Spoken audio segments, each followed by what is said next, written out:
હવે જોઈએ ત્રીજું અજૈવિક પરિબળ પ્રકાશ. વનસ્પતિઓ પ્રકાશ સંશ્લેષણ દ્વારા ખોરાક ઉત્પન્ન કરે છે.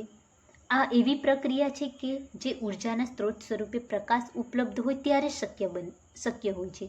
એટલે કે વનસ્પતિ જે પ્રકાશ સંશ્લેષણની ક્રિયા કરે છે શેના માટે? તો ખોરાક ઉત્પન્ન કરવા માટે. પરંતુ આ પ્રક્રિયા ક્યારે થઈ શકે? જ્યારે ઉર્જા સ્ત્રોત સ્વરૂપે પ્રકાશ હોય તો જ આ ઘટના થઈ શકે છે. એટલા માટે જ આપણે સજીવ જીવન માટે વિશેષ રૂપથી સ્વયંપોષીઓ માટે પ્રકાશની મહત્વતા અને ત્વરિત રીતે સમજી શકીએ છીએ. જે સ્વયંપોષી છે એટલે કે ઓટોટ્રોપ્સ જે જાતે ખોરાક બનાવે છે એના માટે આપણે પ્રકાશની મહત્વતા સમજી શકીએ છીએ. જંગલોમાં વિકાસ પામતી નાની વનસ્પતિઓની ઘણી જાતિઓ જેવી કે છોડ અને ક્ષુપ ખૂબ જ ઓછા પ્રકાશવાળી પરિસ્થિતિઓમાં ઇષ્ટતમ પ્રકાશ સંશ્લેષણ કરવા માટે અનુકૂલિત થયેલા હોય છે. કારણ કે તેઓ સતત ઊંચા છોડોની વૃક્ષોની છત્રછાયામાં જ રહે છે. એટલે કે જંગલોમાં વૃક્ષ જે હોય એ ઊંચા હોય છે અને એના નીચે છોડ અને ક્ષુપ હોય છે. તો ઊંચા વૃક્ષ જે છે એ એના ઘેરાવાને કારણે છોડ અને ક્ષુપ જે છે એના સુધી સૂર્યપ્રકાશ પહોંચી શકતો નથી. એટલા માટે આ જે વૃક્ષ છે એની છત્રછાયા નીચે રહેતા છોડ અને ક્ષુપ જે છે એ ઓછા પ્રકાશ માટે અનુકૂલિત થયેલા હોય છે. ઘણી વનસ્પતિઓ પણ પુષ્પોદ્ભવ માટે તેમની પ્રકાશ અવધિની આવશ્યકતાની પૂર્તતા માટે સૂર્યપ્રકાશ પર નિર્ભરિત રહેતી હોય છે. એટલે કે અલગ અલગ વનસ્પતિઓમાં પુષ્પોદ્ભવ માટે પ્રકાશ અવધિ આવશ્યક છે. પ્રકાશ અવધિ જે છે એના વિશે આપણે આગળ અભ્યાસ કરી ચૂક્યા છીએ, જેમાં લઘુ દિવસી, ગુરુ દિવસી, તટસ્થ દિવસી વગેરે અલગ અલગ પ્રકારની હોય છે.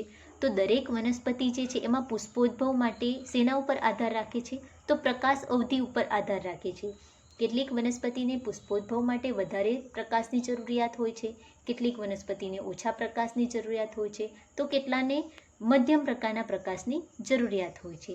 તો એના આધારે એમાં પુષ્પોદ્ભવનું નિર્માણ થાય છે.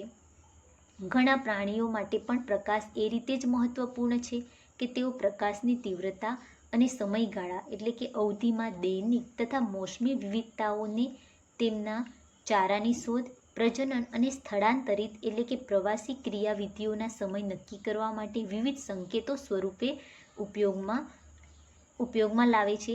એટલે કે ફક્ત વનસ્પતિ માટે જ આ ઉપયોગી નથી, કેટલાક પ્રાણીઓ માટે પણ ઉપયોગી છે. એટલે કે કેટલાક પ્રાણીઓ પણ પ્રકાશ અવધિ ઉપર આધારિત હોય છે. શેના માટે? તો એના આહાર માટે એટલે કે એના ચારા માટે. કેટલાક સજીવો પ્રકાશ અવધિ પ્રજનન માટે જવાબદાર હોય છે, કેટલાકમાં સ્થળાંતર એટલે કે પ્રવાસી પોતાનું સ્થાન બદલવા માટે જવાબદાર હોય છે. જ્યાં સુધી પ્રકાશ અને તાપમાન બંનેનો સ્ત્રોત સૂર્ય છે ત્યાં સુધી જમીન પર પ્રકાશની ઉપલબ્ધતિ તાપમાન સાથે ગાઢ રીતે સંકળાયેલી છે. પરંતુ મહાસાગરોમાં 500 મીટરથી વધારે ઊંડાઈએ પર્યાવરણ નિરંતર અંધકારમય રહે છે અને ત્યાં વસવાટ કરતા સજીવોને એ પણ જાણ નથી કે સૂર્ય નામે ઓળખાતા ઉર્જાનો કોઈ ખગોળીય સ્ત્રોતનું અસ્તિત્વ પણ છે. એટલે કે મોટા મહાસાગરોમાં 500 મીટરથી વધારે ઊંડાઈ સુધી પ્રકાશ પહોંચી શકતો જ નથી. તો ત્યાંના સજીવોને ખબર જ નથી કે સૂર્ય શું છે કે એનો પ્રકાશ શું છે. એટલે કે સૂર્ય નામનો કોઈ ખગોળીય સ્ત્રોત અસ્તિત્વમાં છે કે નહીં એ પણ ત્યાંના સજીવોને ખબર નથી. સૌર વિકિરણની વર્ણપટ ગુણવત્તા પણ જીવન માટે મહત્વપૂર્ણ છે. એટલે કે આપણને ખબર જ છે કે સૂર્ય ઉર્જામાં અલગ અલગ વર્ણપટ આવેલા હોય છે. તો એ દરેક સજીવો માટે મહત્વપૂર્ણ છે. આ દરેક વર્ણપટ સજીવો માટે મહત્વપૂર્ણ છે.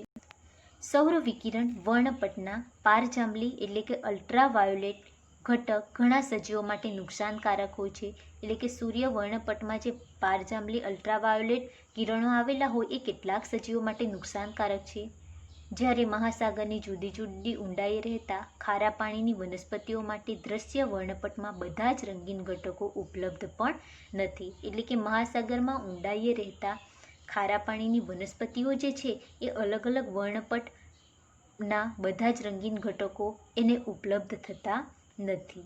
તો આ રીતે આપણે અજૈવિક પરિબળ પ્રકાશ વિશે જોઈ ગયા. હવે જોઈએ આગળ ચોથું અજૈવિક પરિબળ ભૂમિ એટલે કે જમીન. તો વિવિધ સ્થાનોમાં જમીનની પ્રકૃતિ અને ગુણધર્મો જુદા જુદા હોય છે. એટલે આપણને ખબર જ છે કે અલગ અલગ વિસ્તારમાં જમીનનું બંધારણ અને ગુણધર્મ જે છે એ જુદું જુદું હોય છે. તે આબોહવા, અપક્ષયન પ્રક્રિયા, કે માટી કે ભૂમિ કેવી રીતે એક જગ્યાએથી બીજી જગ્યાએ વહન પામી અથવા તો અવસાદન પામી છે તથા તેનો વિકાસ કેવી રીતે થયો છે એના ઉપર આધારિત છે. ભૂમિની વિવિધ લાક્ષણિકતાઓ જેવી કે ભૂમિની રચના એટલે કે એનું સંગઠન, કણોનું કદ અને કણોનું સામૂહિકરણ એ ભૂમિની અંતઃસ્ત્રાવ ક્ષમતા તથા જલગ્રહણ ક્ષમતા નક્કી કરે છે. એટલે કે જમીનનું જે બંધારણ જે છે એનું સંગઠન જે છે એમાં શું આવેલું હોય તો કણોનું કદ એટલે કે એની સાઇઝ અને કણોનું સામૂહિકરણ એટલે કે એનું એગ્રીગેશન, એનું બંધારણ કઈ રીતે થયેલું છે એના ઉપર આધારિત છે. અને આ બંધારણ શા માટે જરૂરી તો ભૂમિની અંતઃસ્ત્રવણ ક્ષમતા અને તથા એની જલગ્રહણ ક્ષમતા એટલે કે એની કેપેસિટી કેટલી છે, પાણી ગ્રહણ કરવાની ક્ષમતા કેટલી છે એ કોના ઉપર આધાર રાખે તો ભૂમિની રચના એટલે કે એના સંગઠન પર. આ લાક્ષણિકતાઓની સાથે સાથે જમીનની પીએચ, ખનિજ સંગઠન અને ભૂતલ એટલે કે સ્થળાકૃતિ જેવા માપદંડો ઘણી વિસ્તૃત હદ સુધી કોઈપણ ક્ષેત્રના વનસ્પતિ સમાજ નક્કી કરે છે.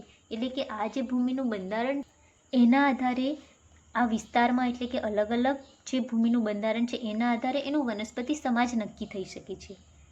તેના પછી તે બધા જ મળીને નક્કી કરે છે કે વિસ્તારોમાં કેવા પ્રકારના પ્રાણીઓનું પાલન પોષણ થઈ શકે છે એના પર આધાર પામી શકે છે. હવે ભૂમિની રચના એટલે કે એનું બંધારણ બદલાયું એટલે ત્યાં રહેતી વનસ્પતિ સમાજનું બંધારણ પણ બદલાય છે અને એના કારણે ત્યાં રહેતા પ્રાણીઓનું પણ સમાજ બદલાઈ જાય છે. એ જ રીતે જલીય પર્યાવરણમાં ઔષાદી લાક્ષણિકતાઓ ઘણીવાર જલજ નીતલ સ્થળ એટલે કે પાણીના તળિયે રહેતી જીવસૃષ્ટિઓ પ્રાણીઓના પ્રકાર નક્કી કરે છે કે ત્યાં વિકાસ સાધી શકે છે. તો જેવી રીતે આપણે જોયું કે ભૂમિનું બંધારણ જે છે સ્થળીય સજીવ જે છે સ્થળીય વનસ્પતિ, આ વનસ્પતિઓના સમૂહને આધારે સ્થળીય પ્રાણીઓનું ની સમાજ નક્કી કરી શકાય છે. તો આ જ રીતે જલીય વનસ્પતિ જે છે એના આધારે પણ ત્યાં રહેતા પ્રાણીઓના પ્રકાર નક્કી કરી શકાય છે. તો આ રીતે આપણે મુખ્ય અજૈવિક પરિબળો જેવા કે તાપમાન, પાણી, પ્રકાશ અને ભૂમિ વિશે અભ્યાસ કરી ચૂક્યા છે.